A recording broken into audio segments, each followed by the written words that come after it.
Kendati pemerintah Kota Ambon telah melakukan penertiban Pasar Mardika, namun pengelolaan pasar hingga pada gedung pasar masih saat ini dikelola oleh pemerintah Provinsi Maluku.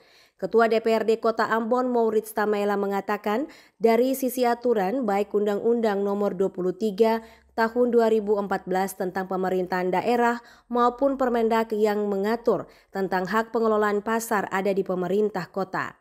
Untuk itu, selaku Ketua DPRD Kota Ambon, Maurits Tamaela meminta pemerintah Provinsi Maluku agar mengembalikan hak pengelolaan Pasar Mardika dikelola oleh pemerintah Kota Ambon.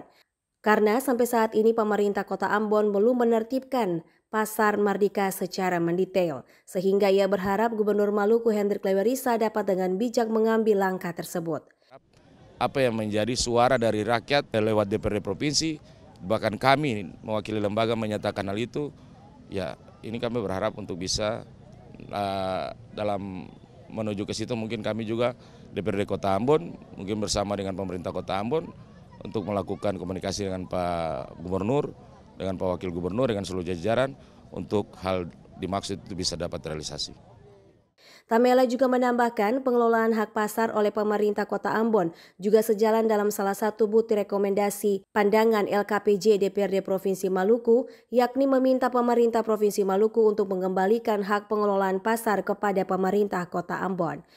Novita Bonara, Samsudin Sanduan melaporkan.